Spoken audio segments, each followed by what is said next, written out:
All right, and this is Mr. Sindel. The current year is 2022. We are studying for the spring final, and let's start on Charles's graphing complex numbers quiz. So he says to plot 2 plus 8i and minus 6 plus 2i, and then we'll find the distance between those points. All right, so the first thing that I'm seeing here is 2 is going to be 2 to the right, and plus 8i is going to be 1, 2, 3, all the way up to 8. So this is the first point that we're going to be graphing. And it doesn't really matter what we label that, just going to not label it. And then if I'm graphing minus 6, it's going to come all the way here to minus 6, and then plus 2i is going to come up to this spot right here, minus 6 plus 2i. Cool. So that was part 1. And then part 2, I guess part B, is to find the distance between those 2 points. And the way that I do that is I'm going to think of, I kind of like the way that Charles explained it. You keep that line going forever and ever. Keep that line going, oh, that was a terrible line. Keep that line going forever and ever. And you'll notice that they do cross eventually, which means I can think of this distance between these 2 points as kind of like a right triangle. So not kind of, but exactly like a right triangle, where I know the lengths of the triangle. So I can say this length down here, well, I went from -6 all the way to +2. That's a distance of 8. So we can call that distance 8. And then from 2 to 8 is a distance of 6. So come up here and say that's a distance of 6. And then just use Pythagorean theorem. So Pythagorean theorem states a squared plus b squared is equal to c squared. And we know the side lengths a and b. We have 8 squared plus 6 squared is equal to c squared. And this is actually a Pythagorean triple, so you can skip right to the answer. I mean, you probably could have skipped the answer once you just saw those numbers and be like, 6, 8, 10. Yeah, cool. Or you could do it the long way. Here, let me show you the long way. So if I do it the long way, 8 squared is 64. 6 squared is 36. If I add those together, I get 100. And then I'm going to square root both sides to undo this square root, because that square and square root are now canceled out. They're inverse operations of each other. And that's going to leave us with plus or minus 10 is equal to c. And you can't have a negative distance. It's always asking for distance in this question. And that negative is gone, so it's just the positive version of 10. And there's our final answer. You can say that the distance is 10. And I'll box it. Cool. That was number 1. Number 2, find the midpoint of those 2 numbers. And I think you're supposed to, I don't know, that was probably just from Khan Academy. So for this number and this number, the general idea here is, again, if I kind of think of the right triangle, so this right triangle down here, let me go ahead and actually draw a permanent version of that. If I draw a right triangle, let's make that nice and straight. If I'm thinking of this as a right triangle, might as well have some diagonal length as well. Ooh, good enough. Halfway between here and here, so somewhere around here-ish, is going to be the halfway point. And because Charles chose such nice numbers, the shortcut on the quiz is to look for all of those lattice points and find one that makes sense to be the middle. So check this out. I have a lattice point. I did graph this correctly, right? I'm just making sure. It looks like I have one there, there, and there. I have 3 lattice points. Well, which of those looks like the middle? And it's that one. So there's the middle. But what would you do if you had a harder problem? You're not going to have a harder problem because I'm going to steal one of these problems from the quiz. But theoretically, if I'm looking at this entire length down here, it goes from 5 to -7. That's a total distance of 12. So I'll label that 12 down here. And then this distance between -4 and -8 for this distance right here is going to be 4. And then you just take half of each of those components. So for example, half of 4 is 2. I count down 2, right? And then half of 12 would be 6. So I count right 6. And you get exactly that point either way. So I'll go ahead and circle that. That's our final answer. It's that spot right there, which is -1 minus 6i. Number 3, we're going to plot the subtraction problem. So theoretically, you're supposed to do this graphically, and I think that is actually the easiest way to do this. The first thing that you need to do is you need to graph that -z2. If I had a -z1 right here, I would have graphed a -z1. In a graph of negatives, you just make a line from the z2 that we care about, right? From z2 to this line, and then just kind of extend that line out and see what happens. So I'm noticing that I am going kind of like right 3 up 6, and I'll kind of try to keep that slope. So right 3 up 6 is that line. If I continue that line, right 3 up 6 is right there. So what I've done is I've extended the line, and I've extended it this distance right here. Oh, that was a terrible curly brace. That distance right there is the same distance as that distance right there. And that's now the negative version. So I'll label that point negative Z2. And then now I can just kind of add them together. The way that you add graphically is you kind of count. You say, okay, I'm starting here at Z1, and then I'm going to do what? I'm going to do a right 3 up 6. So starting here, I'm going to go right 3, 1, 2, 3, and up 6, 1, 2, 3, 4, 5, 6. And there's my final point. It's at 8, 2, or 8 plus 2i. So that point right here, we will label that Z1 minus Z2 so that our instructor knows that is the final point, and maybe I'll even circle it or something.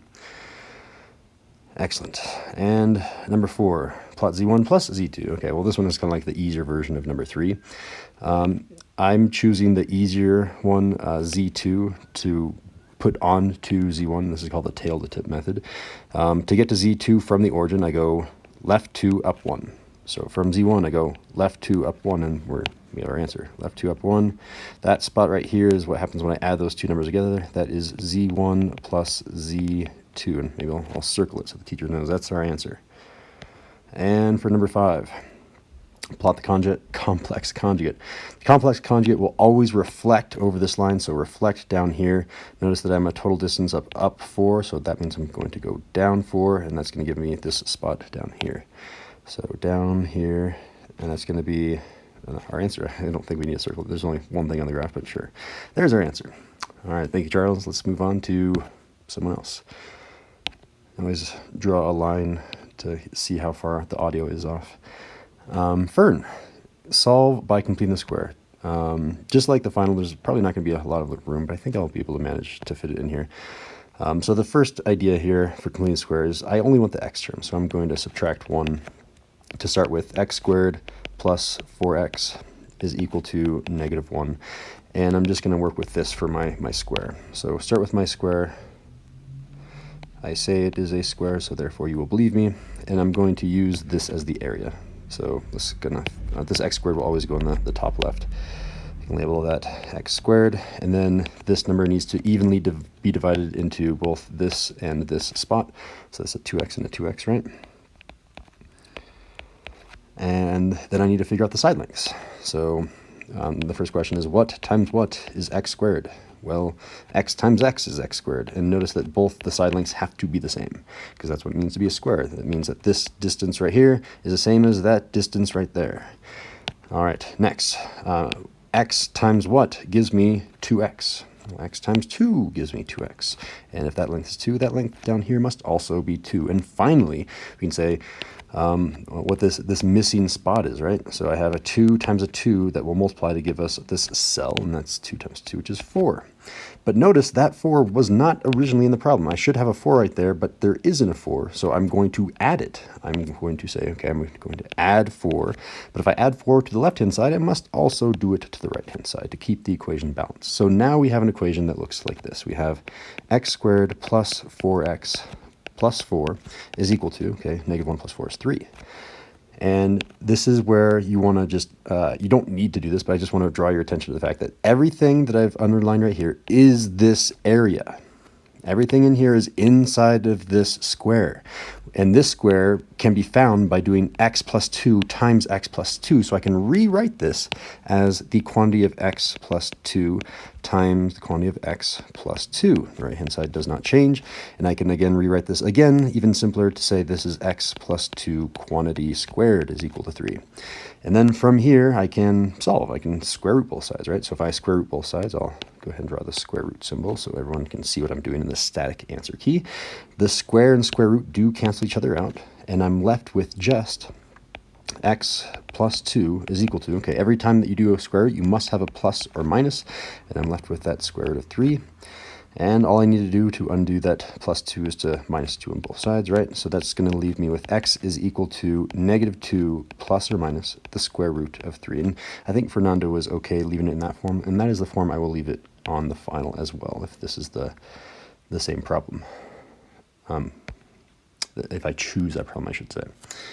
Same procedure, less explanation, let's go. Subtract 7 to get the x's by itself. So I'm left with x squared plus 8x is equal to negative 7. From here, I'm going to draw my square. Filling in, I have x squared, a 4x, and a 4x that both add up to 8x. Now I'm going to find the side lengths.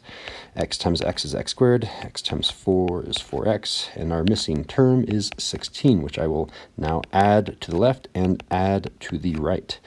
So I'm going to kind of take a shortcut here, and I know that this is going to immediately turn into the quantity of x plus 4 quantity squared. And the right-hand side is just going to be 16 minus 7, which is 9. This is a nice problem. Thank you, Fernando. Square root both sides to get rid of that square root, right? Square root and square cancel each other out. They're inverse operations. And I'm left with x plus 4 is equal to plus or minus. You have to do the plus or minus always. And then the square root of 9 is 3. Subtract 4 from both sides, subtract 4 on both sides, and we really have two answers here. So you could have just said, yes, x is equal to negative 4 plus or minus 3. That is not going to show up on the multiple choice answers, though.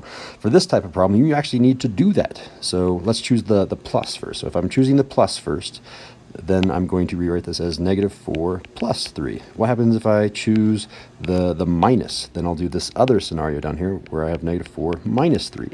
And each of these can be simplified. Negative 4 plus 3 is negative 1, and negative 4 minus another negative 3 is negative 7. And those are our two answers. And that is kind of what he was expecting on the quiz, I'm sure.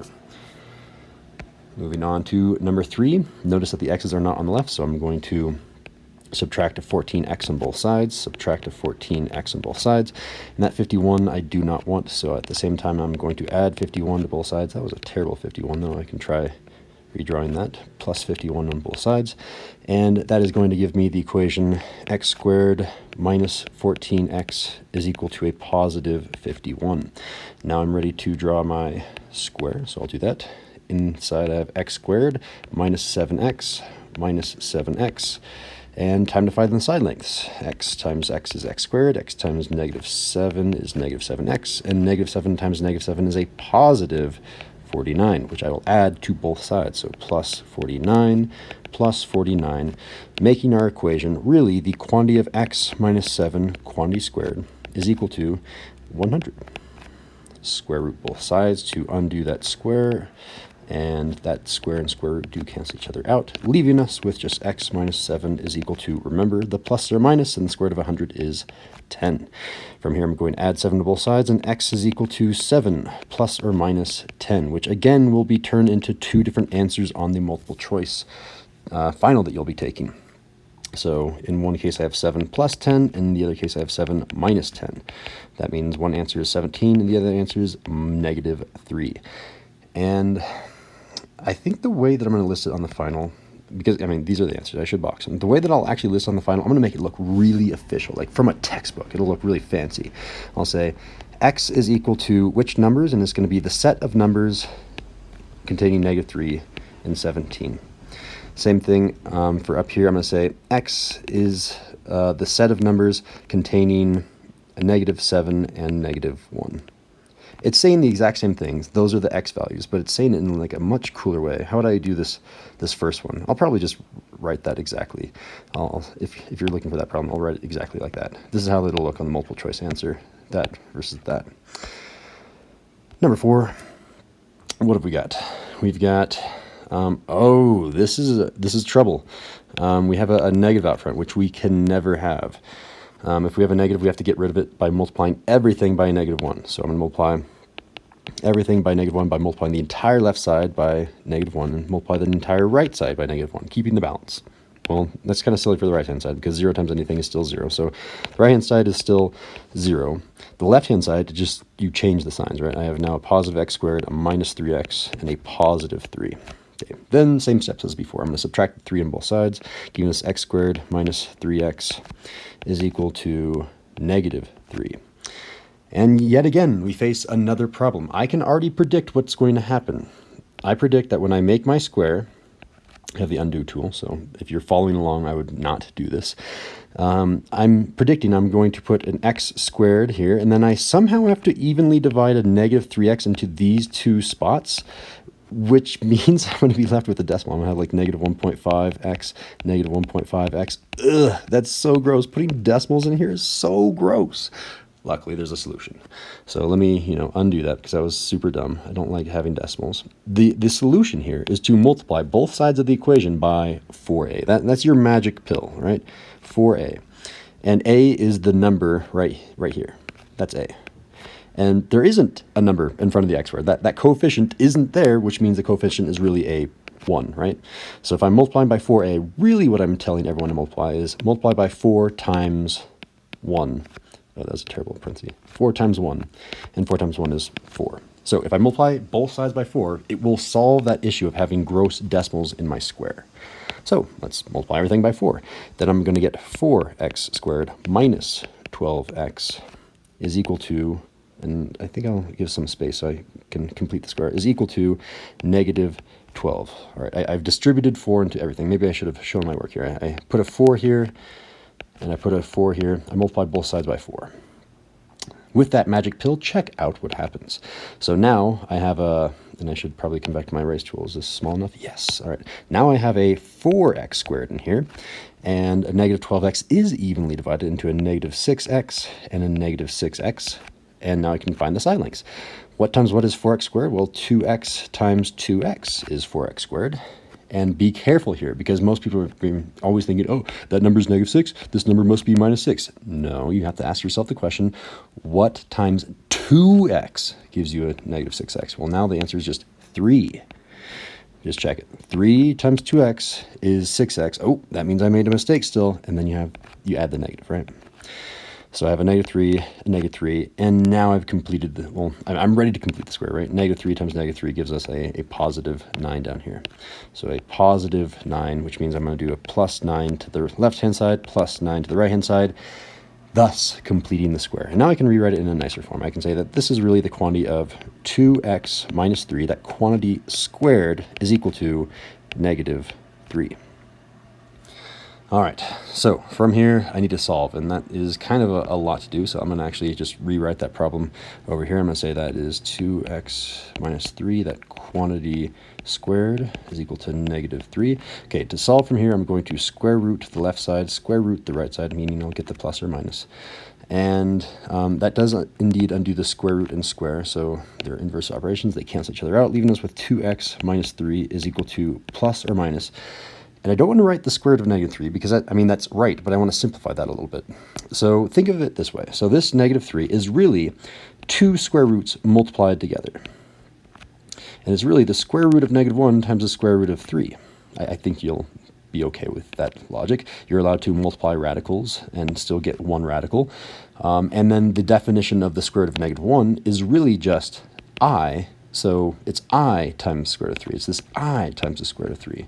And I'm going to rewrite that. That's going to be I times the square root of 3. The shortcut there is whenever you see a negative, bring it to the outside and it transforms into an I, right? Once it passes that barrier of that square root, then it transforms. All right, and from here, I just need to solve for that x. So I'm going to add 3 to both sides, giving us 2x is equal to positive 3 plus or minus I root 3. And then finally divide both sides by 2. X is going to be equal to 3 plus or minus I root 3 all over 2. And I could break that up because I'm noticing that that number and that number could be simplified. But I think for the final, I am going to be leaving it in this form, and I'll just call it good. All right, and our final problem, it looks like it isn't as hard as number 4. We don't have to worry about a negative, but we do have this issue. So there are 2 things that can always go wrong when you're completing square. Possibility number 1 is this number is not a perfect square. Because, again, you're thinking, I'm going to eventually write a square out here, and I want this first thing to be a perfect squared so I can have a nice number times a nice number to get that perfect square. Well, if I put, let me show you what's wrong so you can not write this. If I put a 2x squared here, do you want to write a square root of 2 times the square root of 2? I mean, well, technically an x, right? Because that would work, but then I have a really disgusting square root of 2 and I have to somehow get rid of a square root over here. I don't want to do that personally, and then it'll eventually lead to dividing by a square root of 2 at the very end. No, it's gross. The way, the magic pill, it's the same magic pill to swallow. you need to multiply everything by 4a. This is our magic pill because, in this case, our a is 2, by the way. Watch what happens. If a is 2, I'm really saying multiply by 4 times 2, really multiply by 8. So if I distribute an 8 into that left side and distribute an 8 into the right side, well, the right side hasn't really changed, right? It's still 0. But 8 over here means I have a 16x squared, which is a nice square. But the second thing that can go wrong is this middle term needs to be even. That's the problem that we had up here, right? We had a 3 that wasn't even, so that gave us a decimal in these two spots. Those are the two things that will go wrong, and those are always solved with the same trick. All right, coming back to our problem, I'm distributing an 8 into a 2x, giving us a 16x. And 8 times negative 4 is negative 32. Cool. And I should have moved that 32 over earlier, but it doesn't really matter. I'll do it now. So I have 16x squared plus 16x, give some room to complete the square, is equal to a positive 32. We are ready to set up our completing the square. I have a 16x squared. I have an 8x and an 8x. And the side lengths here are going to be 4x, 4x. 4 times 2 is 8x, 4 times 2 is 8x, and 2 times 2 is 4. That is the number that completes the square. Add 4, and now we can rewrite this all as the quantity of 4x plus 2, that quantity squared. And I'm realizing that there's an easier path to solve this method right now, but I'm going to continue applying forward, is equal to 36. Let's square root both sides, square root, which does indeed cancel, leaving us with 4x plus 2 is equal to plus or minus 6. It's kind of a nice scenario. So I'm actually going to build two different equations instead of doing everything to the one thing like we were doing in the previous problem. Because since we got a nice number here, if I got a square root there, there's no way to combine like terms. But if I'm going to subtract 2, I can subtract 2 from 6 or negative 6. So I'm going to say, first problem, 4x plus 2 is equal to the positive 6, and 4x plus 2 is equal to the negative 6. When I solve by subtracting 2 on both sides, I'm left with 4x is equal to 4, and 4x is equal to negative 8. Again, I subtracted 2 on both sides. I'm not showing my work because I don't have enough room. Finally, dividing by 4, x is equal to 1, and x is equal to negative 2, which means our answer on the final is going to be x is the set of numbers containing negative 2 and 1.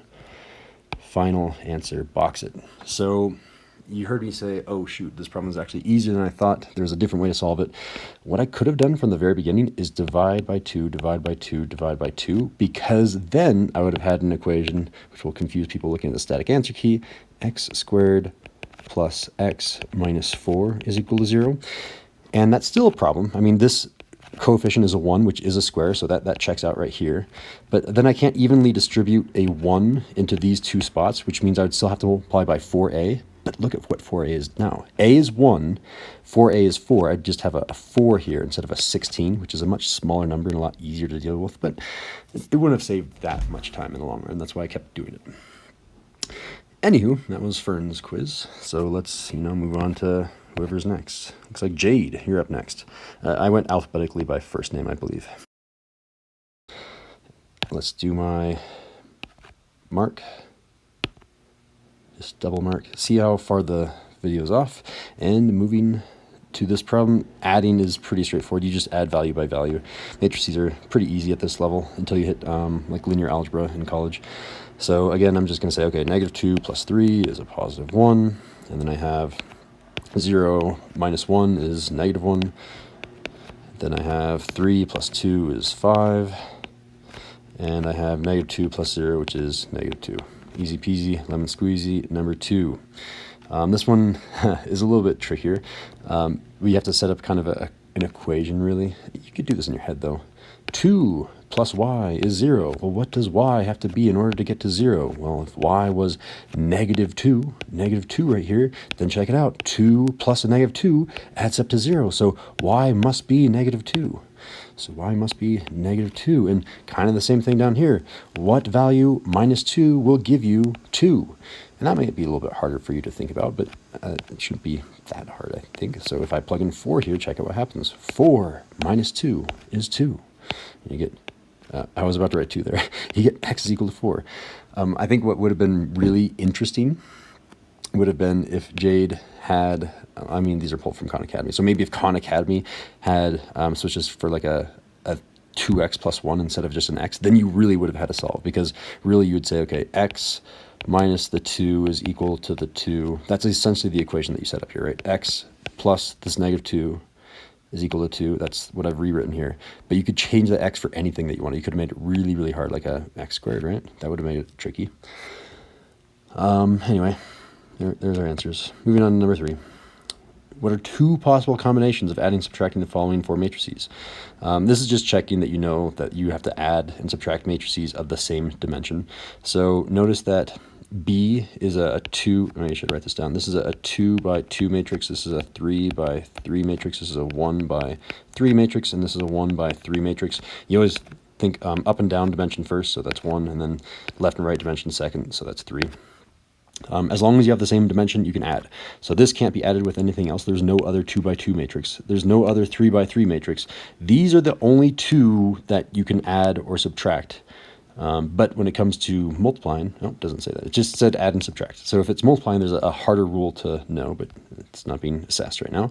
So I can say A plus C. I could have said A minus C. I could have said C minus A. C plus A is the same thing as A plus C. This is kind of silly. But those are the 3 things that you could potentially do, because, here, I'll just write this down. For the answer key, this is the same thing as C plus A. Those are the same thing. But you could have written it. Those are the only options for adding and subtracting. You can't add and subtract matrices that have different dimensions. Number 4, and D is equal to that, A is equal to that, and we're multiplying. It says multiply D times A. Whenever they're next to each other, that means multiply. So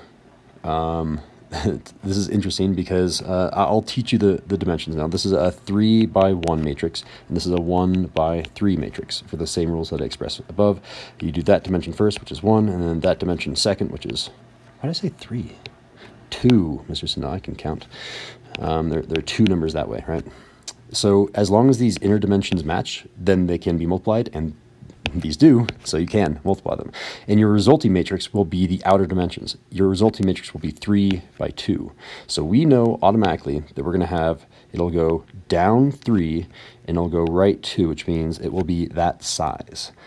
I know that might have been a little bit misleading thinking that you would use that row, but you're not going to use it. Okay, now that we know the matrix dimensions, here's how you do each of these values. And she chose kind of an easier value, or an easier problem. There's no adding or subtracting. You literally just multiply -2 times 2, and it gives that value. You want to find that value? Well, you take the right value times the top value. If you do right times middle, you get right middle. If you choose left times bottom, you get left bottom. It's that straightforward. So here we go. Okay, 2 times -2, -4. -2 times 3, -6.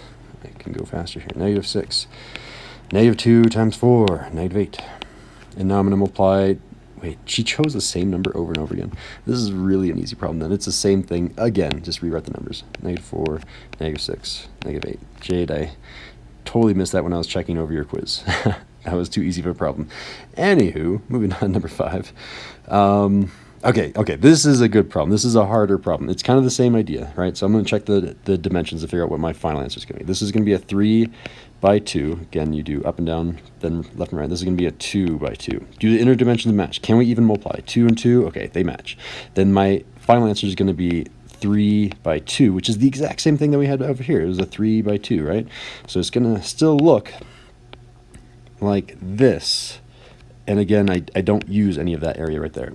Now to find this spot right here, it's going to be a little bit difficult. So let me show my work over here to the right, because I'm only going to have 2 rows here. So let me make a little squiggly line.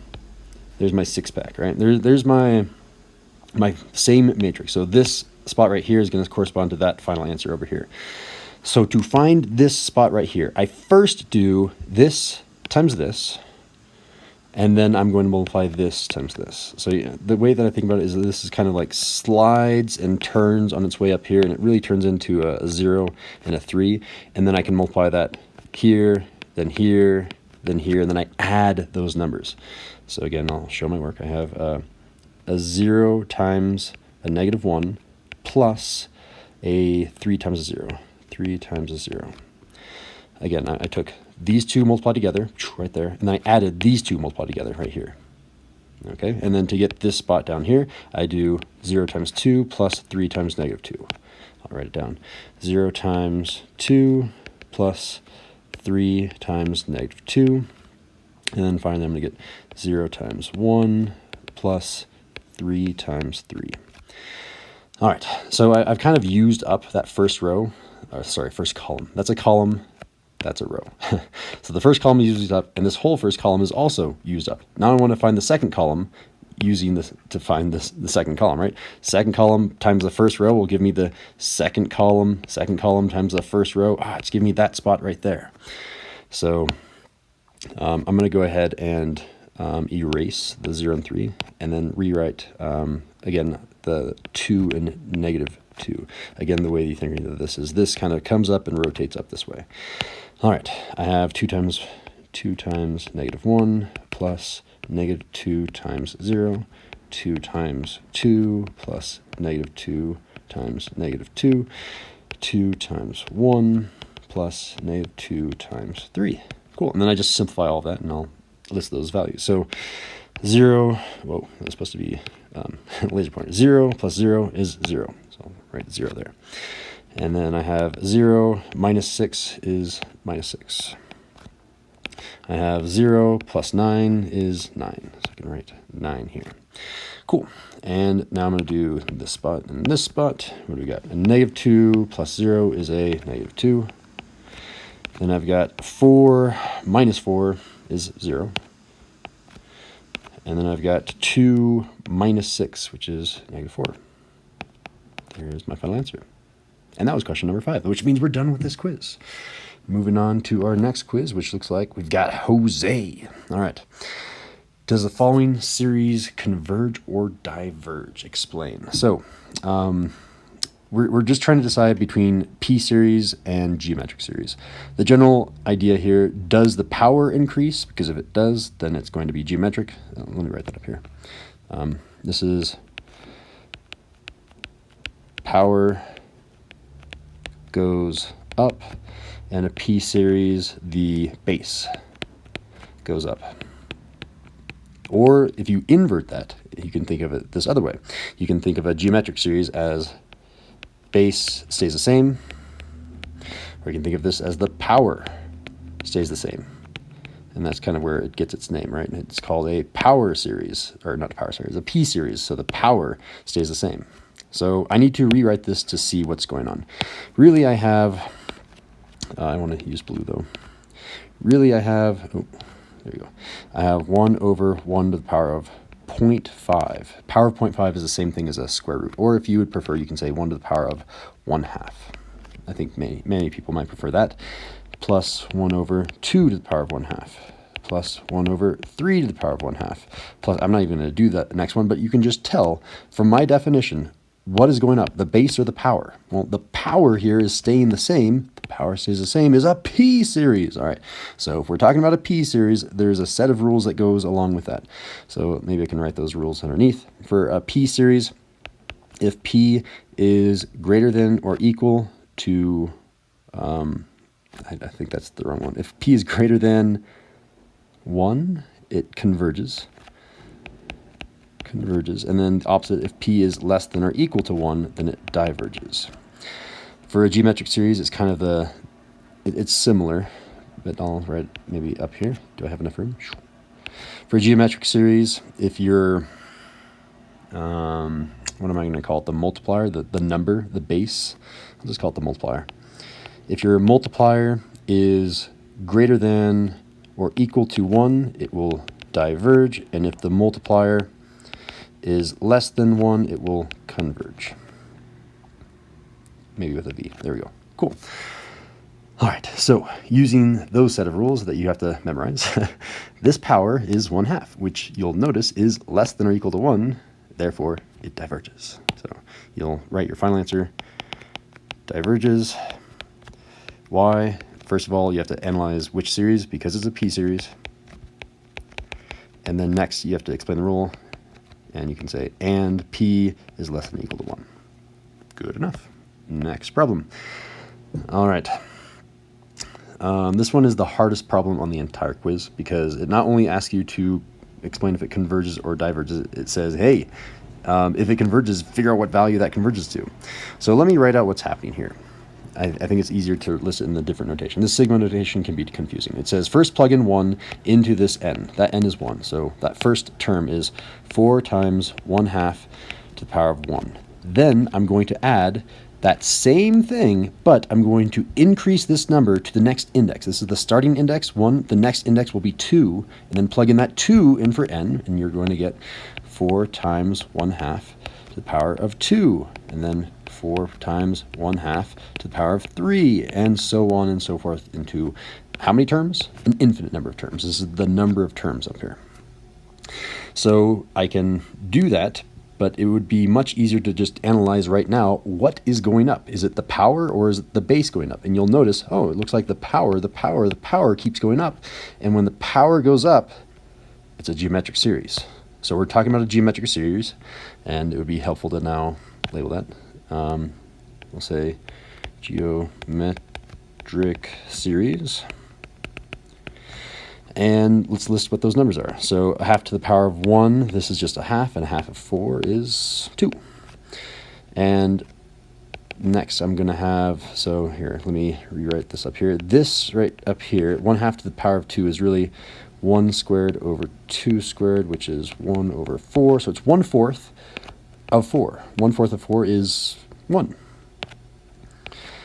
Kind of want to write that in blue though. Plus 1, plus, and then it keeps going down, and you've guessed it by half, right? You keep going down by half by half. 2 times 1/2 is 1, times 1/2 is 1/2. Why am I saying that? I was thinking, okay, this is 1/8 in the back of my mind, but my fingers betrayed my thinking. Then plus 1/4, plus 1/8, etc., etc., etc., into infinity. Cool. So it's a geometric series. Now we have to use another formula for the geometric series. It has a separate formula going along with it, and that formula is this. The sum is equal to the first term times this fraction. The fraction is 1 minus the multiplier divided by 1 minus the multiplier. The only difference is that the top is to the power of infinity for that multiplier, not that whole. You don't put parentheses here. That is bad. Technically, the parentheses only go right there. All right, so what is the multiplier? What am I multiplying by each time? And I already said it. I'm multiplying by 1/2 each time. To get from here to here, I'm multiplying by 1/2.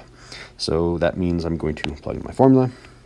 And this is going to be equal to, okay, the first number in this case was a little bit tricky, but the first number was 2. We already did that work in advance. It's going to be 2 times this fraction of 1 minus, the multiplier is 1/2. That 1/2 is the power of infinity, all divided by 1 minus 1/2. Cool. And what do we get from here? Well, when I have any number lower than 1 to the power of infinity, it goes to 0. And you can try this with a calculator too. Try plugging in 0.999, which is technically a number lower than 1, and then take it to the power of like 1,000,000 or 100,000,000 or 1,000,000,000,000. You'll see it's basically 0. So this is 0. It's gone. Maybe I'll leave that on here permanently. You are gone to 0. And essentially that means I have 2 times 1 for the top, which I'll just leave as 2 for the top. Sure, red, why not? And on the bottom, 1 minus 1/2 is 1/2. I have a fraction within a fraction. Technically, I have 2 over 1 divided by 1/2. So keep it, change it, flip it. 2 over 1, change it, flip it. 2 over 1, that's equal to 4. Geometric series converges to 4. Cool beans. All right, moving on to number 3. We need to figure out what's going on here. P series, geometric series, I don't know. Well, it looks like I'm multiplying by the same number over and over, so that is kind of a good hint, and it's pretty clear from that step that I'm multiplying by 1/4, and from here to here I'm multiplying by 1/4, so I'm guessing all of the others are multiplying by 1/4, and that sounds really familiar, right? Because up here we were multiplying and multiplying by the same number. We were multiplying by 1/2. We were multiplying by 1/2, and it is the same thing. A geometric series is when you repeatedly multiply. So first of all, it's a geometric series. We'll write that down. And we just need to use our rule up here. So the thing that we multiply by, that's what I call the multiplier, but I think a lot of other teachers call it the common ratio. The multiplier in this case is this number. We're multiplying by 1/4 over and over. So is our multiplier greater than or equal to 1? No, our multiplier is a fourth. So our multiplier is less than 1. Therefore, it converges. Geometric series converges. Why?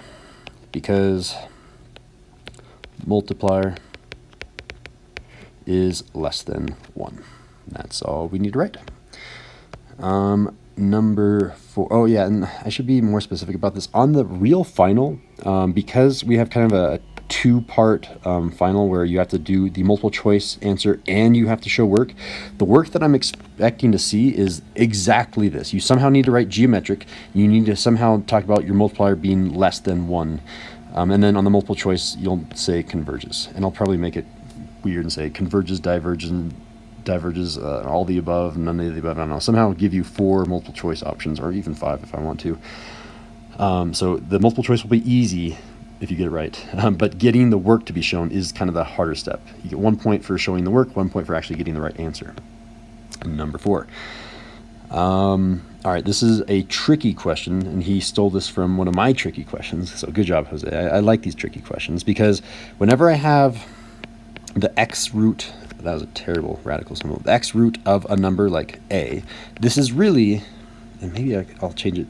Yeah, no, I'll just leave it with this. This is really a to the power of 1 over whatever that number was. That's our general rule. So in this case, I have a fraction, and this bottom 1 is really to the power of 1 over 0.6, plus 1 over 2 to the 1 over 0.6, plus 1 over 3 to the 1 over 0.6, etc., right?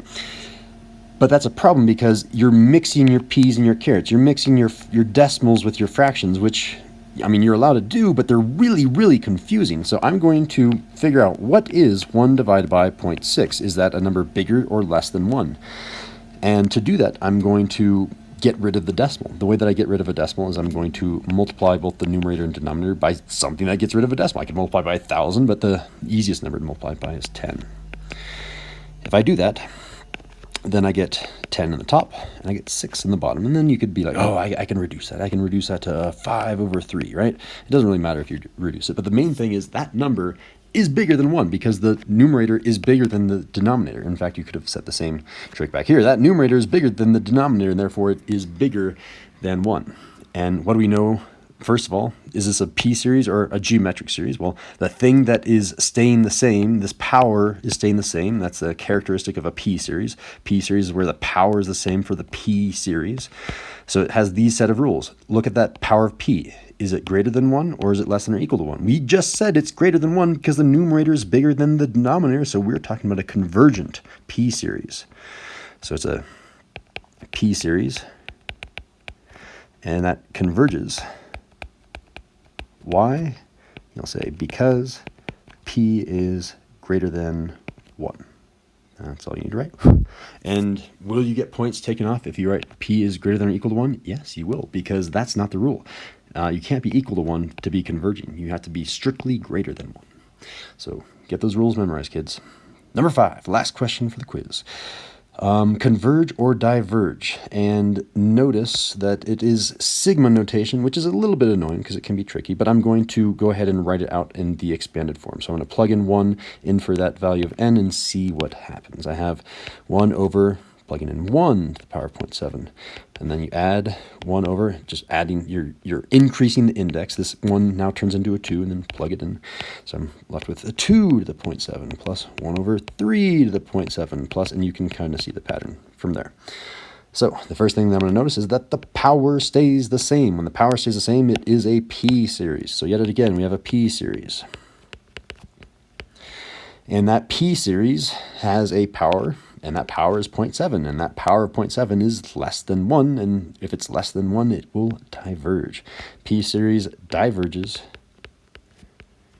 Why? Because p is less than, or sorry, is that the right, yeah, less than or equal to 1. That loud beep is my laundry finishing. All right.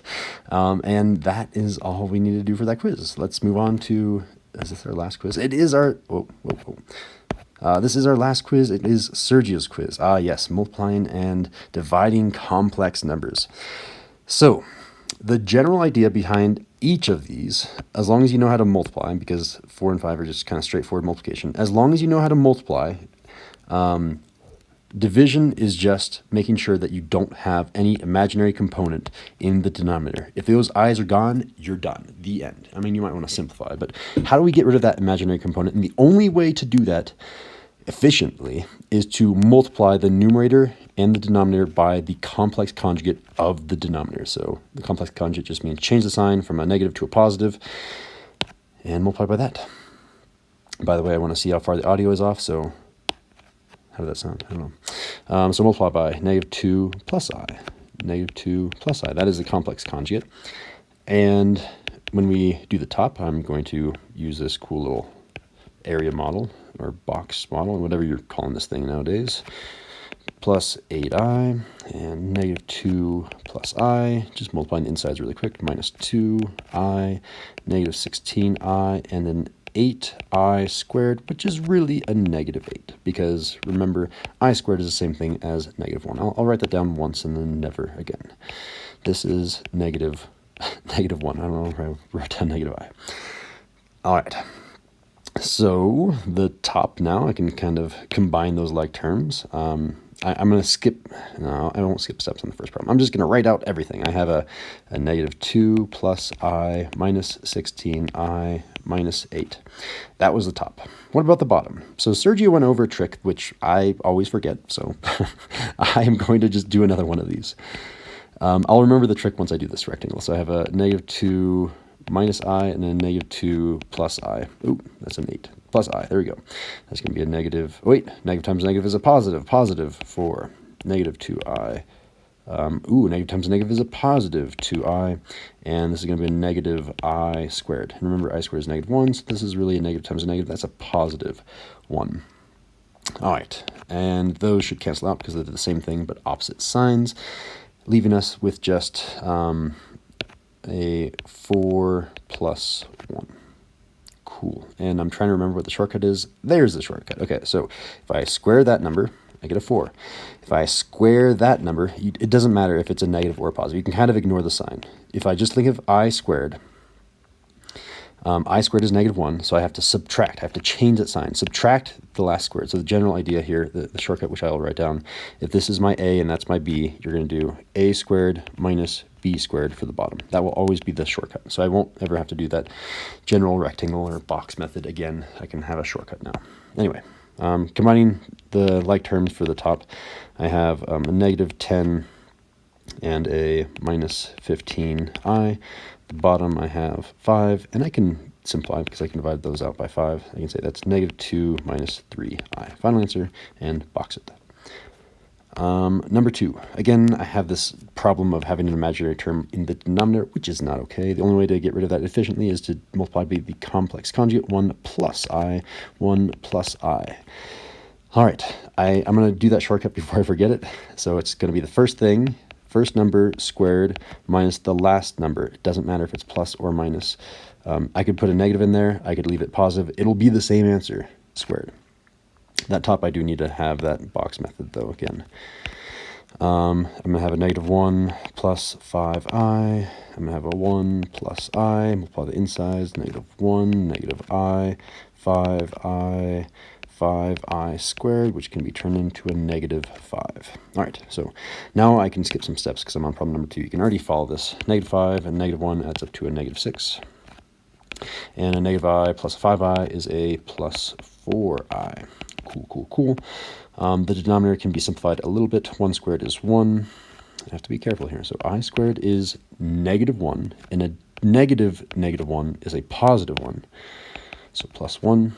And that means I have just 2. I'll write out my work. It's -6 plus 4i is equal to, okay, so if the bottom is 2, I can divide that out, and I can say that's going to be a -3 plus 2i. Final answer, and box it. I don't know if Sergio was expecting people to write it in that rectangular form of a plus bi, where the imaginary part is second and the real part is first. That's typically how you're supposed to give answers, and that's how the answers will be on the multiple choice test for the final, although if I write it backwards, it's still an answer. So I guess just look for the multiple choice that makes sense. Number 3 is pretty cool. There's a quicker shortcut because, again, I told you the whole point is how do I get rid of an imaginary component? Well, in this case, the easier answer is just to multiply the top and bottom by I.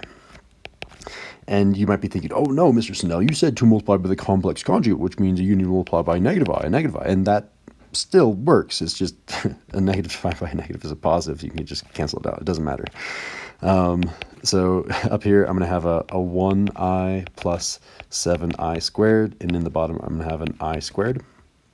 All I did was I distributed that I into both of these terms, right? And now I can simplify that a little bit. I'm going to have a negative 7 plus I. Where'd you get that, Mr. Snell? Well, I squared is negative 1, and a negative 1 times 7 is a negative 7, and 1i is just I, right?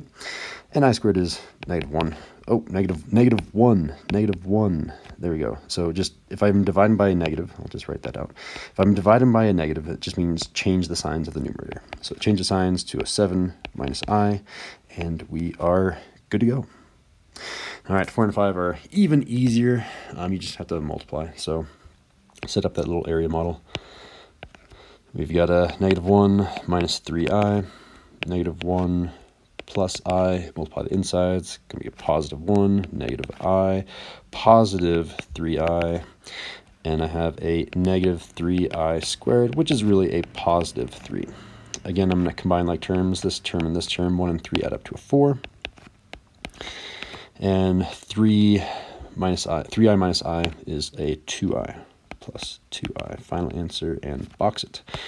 Number 5, same thing, area model. Doesn't matter where you put each side. Like I've always been putting this first term. Whoa, I thought I was in laser pointer mode. There you go. I always usually put that here, but it doesn't matter. I could put that up here. I'll just show you here. I'll put a negative 4 minus 4i here to prove a point. And then negative 5 minus 3i goes over here. Negative times negative is positive 20, positive 20i, positive 12i, positive 12i squared, which is really a negative 12. Combine like terms, 20 and negative 12 is an 8. And I have a 20i and another 12i, which gives me a 32i plus 32i. Final answer and box it. And guys, for Precalculus 2022, that is your final of the class.